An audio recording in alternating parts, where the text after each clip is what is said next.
President good morning. നേരത്തേക്ക് എത്തുമല്ലോ അല്ലേ? അതെ ഇല്ല റിസപ്ഷൻ വൈകിട്ട് 6 6 to 9. ഓക്കെ. ഇല്ല രാവിലെ പരിപാടി ഒന്നുമില്ല. വിചാരിച്ചും വരും, വീട് വെച്ചിരിക്കും, അത്രേ ഉള്ളൂ. ഞങ്ങൾ രാവിലെ ഞങ്ങൾ അതെ. പിന്നെ MLA ഒന്ന് ഓർമ്മിക്കണം കേട്ടോ. എല്ലാം ഉണ്ടെന്നേ. നല്ല അമേരിക്കൻ സാധനമാണ്. സ്കോച്ച് വിസ്കി എന്താ വേണ്ടേ? ഓക്കെ. ഇല്ല 15 ദിവസത്തെ ലീവേ ഉള്ളൂ. ഓക്കെ എല്ലാം പറഞ്ഞു. വൈകിട്ട് കാണാം. ബൈ.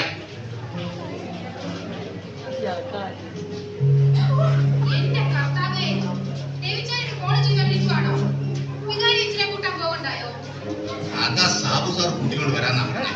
ഈ തിരക്കിനിടയ്ക്ക് അങ്ങോട്ട് പോണ കാര്യമുണ്ട്.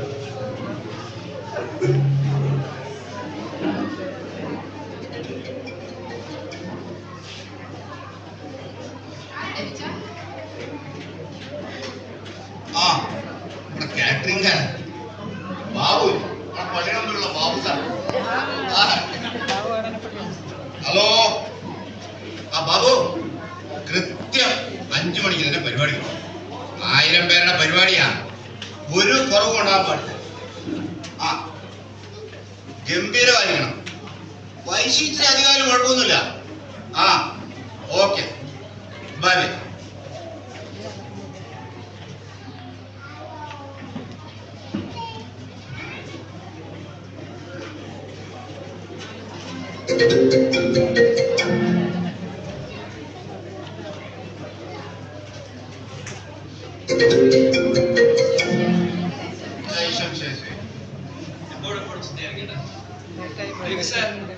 വീടെല്ലാം അടിപൊളിയായിരിക്കുന്നു. ആൾക്കാർ പറഞ്ഞപ്പോ ഞാനിതിന് പ്രതീക്ഷിച്ചില്ല. നന്നായിരിക്കുന്നു. മറ്റേ എത്ര സ്ക്വയർ ഫീറ്റ് കാണും അച്ചായ? 6000 സ്ക്വയർ ഫീറ്റ്. ഇത് കുറച്ച് കുറഞ്ഞു പോയില്ലോ അച്ചായ. അത് നിങ്ങളെനിക്കൊന്ന് താങ്ങിയതാണല്ലോ. ശരി, എന്നാ നമുക്ക് തുടങ്ങിയാലോ? അല്ല, ഡേവിസൺ അക്ഷയനെ വിട്ടില്ലേ? കാണുന്നില്ലല്ലോ. അത് പിന്നെ ആന്റിയുടെ വീട് വരെ പോയതാ. വൈകിട്ട് എത്തും. എടുത്തോളൂ. ഇല്ല വേണ്ട, ഞാൻ എടുത്തോളാം. അതെ അച്ഛ, അപ്പച്ചൻ ആന്റിയുടെ വീട്ടിൽ പോയതൊന്നും അല്ല, അവരെവിടെയോ ഉണ്ടാക്കിയതോ. ശരിയാണ് അച്ഛ, കൊച്ചു പറഞ്ഞത് ശരിയാണ്. അച്ഛൻ വന്നിട്ട് അധിക കാലം ഒന്നും ആയിട്ടില്ലല്ലോ. തമ്പി സാറിനെ ഇവരെവിടെയോ കൊണ്ടുപോയി ആക്കിയിരിക്കുകയാണ്.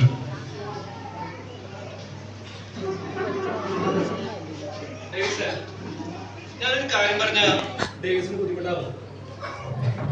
ആന്റിയുടെ വീട് ഇവിടെ അടുത്തല്ലേ? നമുക്ക് അച്ഛനെ പോയി കൊണ്ടുവന്നാലോ?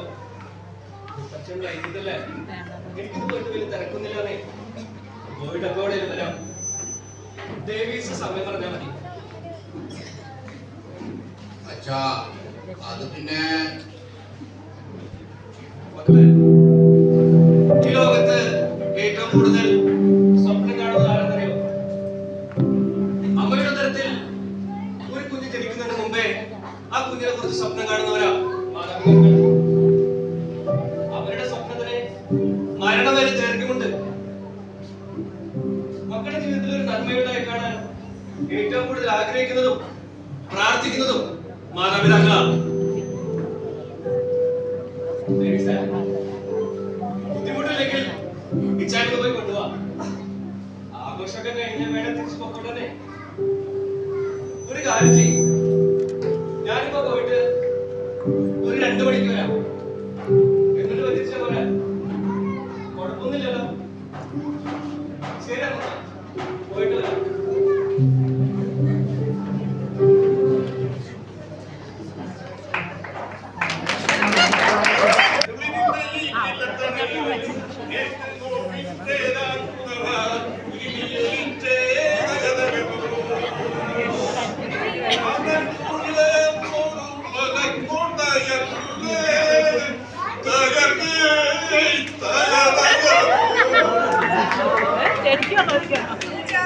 ഭയങ്കര സന്തോഷത്തിലാണല്ലോ. ഞാനൊരു 100 തവണ പറഞ്ഞിട്ടുണ്ട് ഈ നിലത്തിലുള്ള തിന്നരുതെന്ന്.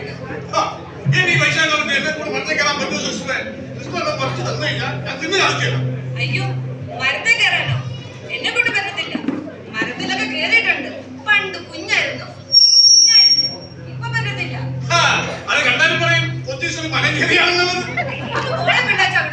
ഒരു ഉടായ്പായിട്ട് ഇറങ്ങിക്കോളും. എന്റെ കർത്താവേ, രാമേട്ടനല്ലയാ പോകുന്നത്. ഒന്നാതെ കണ്ണു കാണത്തില്ല, പോരാത്തതിന് ചെവി കേൾക്കത്തില്ല.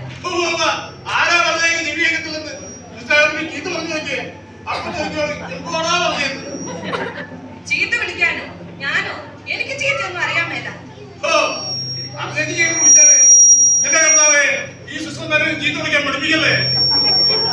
തുറന്ന കുരുത്തക്കേട് മാത്രമേ പറയത്തുള്ളൂ. ചുമ്മാതല്ല മക്കളോട് തള്ളിച്ചു പോയത്. മോളെന്ന്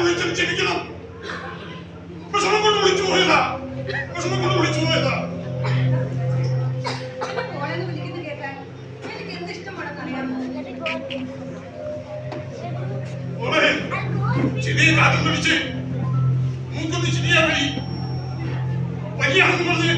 മാതാപിതാക്കൾ മാതാപിതാക്കൾ കാത്തിരിക്കും. പക്ഷേ വിറ്റു നടക്കുമ്പോൾ പിന്നാലെ കൂടും. താഴെ വീഴാതിരിക്കാൻ വളർച്ചയുടെ വാതിൽ മക്കത്തിൽ നിന്നും താഴെ തകരുക മാതാപിതാക്കൾ. പക്ഷേ മക്കൾ വളർന്നെല്ലാം മാതാപിതാക്കളെ എന്ത് ചെയ്യാൻ കുറ്റമോ? തുപ്പിയാൽ കുറ്റം, തുമ്മിയാൽ കുറ്റം. എന്തിനേറെ പറയുന്നു? ശബ്ദം കൊണ്ടുപോയാൽ അതുപോലെ കുറ്റമാണ്. മാതാപിതാക്കളെ ദൈവത്തെ പോലെ കാണുന്ന എത്രയോ ജനങ്ങൾ നമ്മുടെ സമൂഹത്തിലുണ്ട്. ശരിയാ, മക്കളെങ്കിലും മണ്ണുകൊണ്ട് കുടിക്കുന്ന നമുക്ക് പറയാതെ. പക്ഷേ ഈ പിള്ളേക്ക് തുടങ്ങ ഈ പിള്ളേക്ക് മക്കളെ ഒത്തിരി സ്വപ്നങ്ങൾ കണ്ടുപോയി. ഒത്തിരി സ്വപ്നങ്ങൾ. എല്ലാം ശരിയാവും. സിസ്റ്റർ ചോദിച്ചില്ലേ, പിള്ളേച്ചില്ല കർത്താവിന്റെ മുമ്പ് പോയി കൈയിടിച്ച് പ്രാർത്ഥിക്കുന്നുണ്ട്. എന്റെ ആവശ്യം ഒഴിക്കണ്ടേ ഈ പിള്ളേച്ചൻ കേരളീയാണെന്ന് ദൈവങ്ങളെ വിളിച്ച് പ്രാർത്ഥിക്കുന്നുണ്ടല്ലോ. എന്റെ ആവശ്യക്ക് മക്കൾക്ക് കൊടുക്കല്ലേ തമ്പുരാനെ, കൊടുക്കല്ലേ. മോളെ, ഈ പിള്ളേച്ചൻ പിള്ളേക്കടുത്ത് മരിച്ചു കഴിയുന്ന അങ്ങ് കുട്ടനാട്ടികളെ കത്തിക്കാൻ പറയണം. ഞാൻ ഓടിക്കളിക്കുന്നത് പണ്ടല്ലേ സിസ്റ്ററെ? മാത്രമല്ല എന്റെ അപ്പനും അമ്മയും ജനിച്ചടിക്ക് പണ്ടല്ലേ സിസ്റ്ററെ? സിസ്റ്ററെ, ഞാൻ എന്തെങ്കിലും അറിവില്ലാതെ പറഞ്ഞിട്ടുണ്ടെങ്കിൽ മോളെ കൊണ്ട് ക്ഷമിക്കണം. മനുഷ്യന്റെ വിഷമം കൊണ്ട് പറഞ്ഞു പോയതാ. വിഷമം കൊണ്ട് മനുഷ്യന്റെ വിഷമം ആരുടെയും പറഞ്ഞു കഴിയുമ്പോ കുറച്ചൊരു സമാധാനം കിട്ടും. അതുകൊണ്ട് പറഞ്ഞു പോയതാ. അതല്ല കൂട്ടത്തിലെ ഈ സിസ്റ്റം പറഞ്ഞു പോയല്ലോ. ആരാണ്? അത് സിസ്റ്റർ ജോസിറ്റമ്മ. പണ്ട് ഒരു 50 വർഷം മുമ്പ് ഇവിടുന്ന് മണിപ്പൂരിലേക്ക് ട്രാൻസ്ഫർ ആയി പോയതാ. മൂടിന്റെ ആയിഷ ഞാൻ പറഞ്ഞില്ല, പറഞ്ഞു വരുന്നുണ്ട്. ഒരു പണി പതങ്ങളുടെ അന്വേഷണം കൊണ്ടിരിക്കാം. എനിക്ക് പറഞ്ഞു ഇത് വന്നോളാം.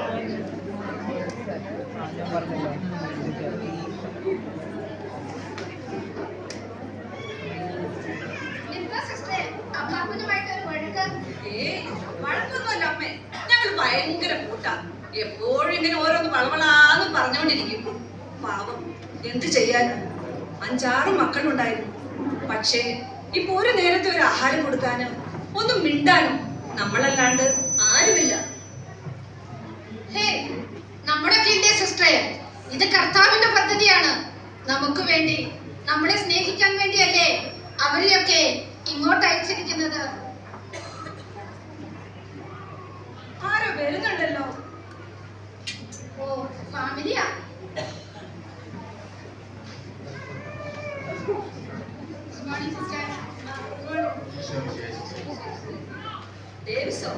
ഡേവിസിനെ ഇങ്ങോട്ടൊക്കെ കണ്ടിട്ട് കുറെ നാളായല്ലോ. പിന്നെ തിരക്കായിരിക്കുമല്ലേ? ഇപ്പൊ എല്ലാരും തിരക്കാ. അമ്മേ, ഇത് ഡേവിസ്. അങ്ങ് അമേരിക്കയിലാ, വലിയ ബിസിനസ്മാനാ. കൊള്ളാം. മോളോ? ഞാൻ നേഴ്സാ, അമേരിക്ക തന്നെയാ. അതെ ശരി. ഇവിടെ നിങ്ങൾ നാട്ടിലെത്തിയ? ഞങ്ങൾ ഇവിടെ ഈരാറ്റുപേട്ടയ്ക്കടുത്ത് തിടനാടെന്ന് പറയും. തിടനാടോ? അവിടെ ഞാൻ അറിയുന്ന ഒരുപാട് ആൾക്കാരുണ്ട്. ഒരു ഒറ്റപ്പാക്കൽ കുടുംബം, പണ്ടൊക്കെ പട്ടാളത്തിലായിരുന്ന ഒരു തമ്പി തോമസ്, അറിയുമോ അവരെ? അറിയും, അതെന്റെ അപ്പച്ചനാ. മധുർ പറഞ്ഞ ആ തമ്പി സാറിന്റെ ഒരേ ഒരു മകനായത്. എന്റെ കർത്താവേ, തമ്പി സാറിന്റെ മോനോ? എന്നിട്ട് തമ്പി സാർ ഇപ്പോൾ എവിടെയുണ്ട്? തമ്പിസാർ എവിടെയുണ്ട് അമ്മേ? ഇവിടെ ഉണ്ടെന്നോ? എന്നിട്ട് ഞാനൊന്ന് കണ്ടില്ലല്ലോ സിസ്റ്റർ. അത് പിന്നെ അമ്മ ഇങ്ങനെ വന്നതല്ലേ ഉള്ളൂ, എല്ലാരെയും പരിചയപ്പെട്ടില്ലല്ലോ. അതെ, കാണണം എനിക്ക്. വിളിക്ക സിസ്റ്റർ തമ്പി സാറിനെ. പിള്ളേച്ചാ, ഒന്ന് തമ്പിസാറിനെ കൂട്ടിക്കൊണ്ട് വന്നേ. മോളുടെ പേരെന്താ പറഞ്ഞേ? എന്റെ പേര് ഡെയ്സി. മോളെ ഡെയ്സി, ഞാനൊരു കഥ പറയാം. നിങ്ങൾക്ക് തിരക്കാണെന്ന് അറിയാം, എന്നാലും പെട്ടെന്ന് പറഞ്ഞ് അവസാനിപ്പിക്കാം കേട്ടോ. പണ്ടെന്ന് പറഞ്ഞാൽ ഏതാണ്ട് ഒരു 50 വർഷം മുമ്പ്, അന്ന് ഞാൻ ഈ പടത്തിലുണ്ടായിരുന്നു. ഞങ്ങൾ 4 സിസ്റ്റേഴ്സേ അന്ന് ഇവിടെ ഉണ്ടായിരുന്നുള്ളൂ. ഡിസംബർ മാസത്തിലെ ഒരു തണുത്ത വെളുപ്പാൻ കാലം, രാവിലെ ചാപ്പലിൽ വിശുദ്ധ കുർബാനയ്ക്കുള്ള ഒരുക്കങ്ങൾ നടത്തുകയായിരുന്നു ഞങ്ങൾ. പെട്ടെന്ന് പുറത്തു നിന്ന് ഒരു കുഞ്ഞിന്റെ നിലവിളി.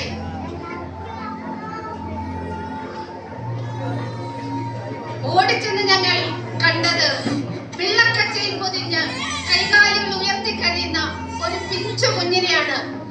ഓടിച്ചെന്ന് ഞങ്ങൾ വാരിയെടുത്ത കുഞ്ഞിനെ പുൽക്കൂട്ടിൽ ഉണ്ണി വെച്ചതുപോലെ ഞങ്ങളുടെ തിരുമുറ്റത്ത് വന്ന ആ ഉണ്ണിക്കുട്ടിനെ ഞങ്ങൾ പൊന്നുപോലെ നോക്കി. ഏതാണ്ട് 1.5 വർഷത്തോളം ആയിട്ടാണ് വിവാഹം കഴിഞ്ഞ് 10-12 വർഷമായിട്ടും മക്കളില്ലാതിരുന്ന ഒരു ദമ്പതികൾ അവനെ ദത്തെടുക്കാൻ ആഗ്രഹം പ്രകടിപ്പിച്ചു വന്നത്. നടപടിക്രമങ്ങളെല്ലാം പൂർത്തിയാക്കി ഞങ്ങൾ ആ കുഞ്ഞിനെ അവർക്ക് കൈമാറി. മോനെ ഡേവിസേ, ഞങ്ങളുടെ ഇളം തിണ്ണയിൽ കൈകാലിട്ടടിച്ച് അപ്പനും അമ്മയും ആരെന്നറിയാത്ത ആ പിഞ്ചു കുഞ്ഞ് നീയാണ്. നിധി പോലെ അന്ന് ആ കുഞ്ഞിനെ ഏറ്റുവാങ്ങിയത് ഈ നിൽക്കുന്ന തമ്പി സാറാണ്. ഇല്ല, ഞാൻ വിശ്വസിക്കില്ല. സിസ്റ്റർ കഥം പറയുകയാണ്, ഞാൻ വിശ്വസിക്കില്ല. വിശ്വസിക്കണം. സഭാരേഖകളൊക്കെ നിനക്ക് പരിശോധിക്കാം. അല്ലെങ്കിൽ അന്ന് എന്നോടൊപ്പം ഉണ്ടായിരുന്ന സിസ്റ്റർ നിർമ്മല, അവരോട് ചോദിക്കാം.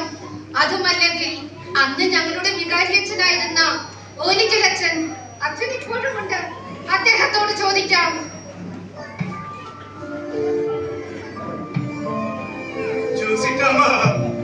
ഒരു കുമ്പസാര രഹസ്യം പോലെ സൂക്ഷിച്ചു കൊള്ളാമെന്ന് നിങ്ങൾ എനിക്ക് വാക്ക് തന്നിരുന്നതല്ലേ? എന്നിട്ടിപ്പോ ഈ പടവൃത്തന്റെ ചങ്ക് പറിച്ചെടുത്തോ?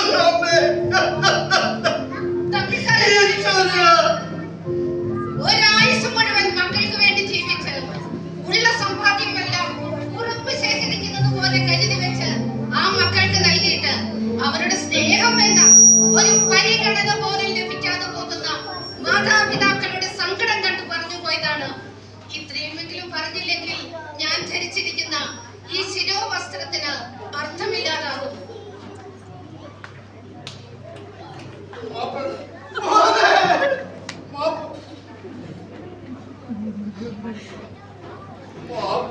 വാക്കുച്ചിരിക്കാൻ പോലും എനിക്ക് യോഗ്യതയില്ലെന്നറിയാം.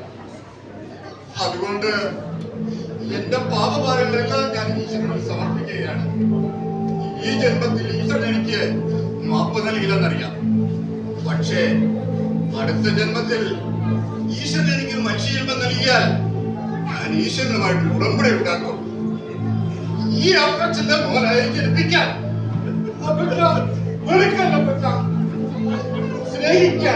സ്നേഹിക്കാൻ മാത്രം. മക്കളെ, ലോകത്ത് ഒരു മാതാപിതാക്കൾക്കും മക്കളെ വെറുക്കാൻ കഴിയില്ല. അതെന്താണെന്നറിയോ? പിതാവെന്ന വാക്കിന്റെ ജന്മം നൽകിയവനെന്താ മോനെ? നീ ഒന്ന് പോരാളാ. അപ്പച്ച എന്താ അപ്പച്ച വീട്ടിൽ വരാത്തെ?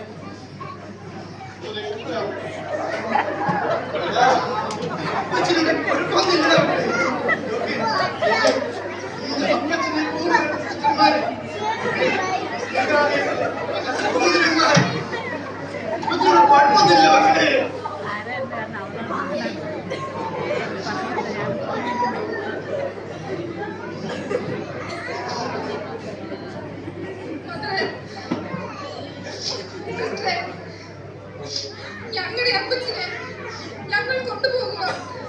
ഇനി ഞങ്ങൾ ആർക്കും വിട്ടുകൊടുക്കില്ല. അപ്പച്ച ഞങ്ങളോട് പൊറുക്കണം. അപ്പച്ച പൊറുക്കണം. എന്നാ പിന്നെ ഞാനവിടെ പോകണോ? ഇനിയുള്ള എന്റെ ജീവിതം എന്റെ മക്കളെ കൂടെയാണോ? പോകുന്നുള്ളൂ. ഞാനിവിടെ തനിച്ചായാലോ?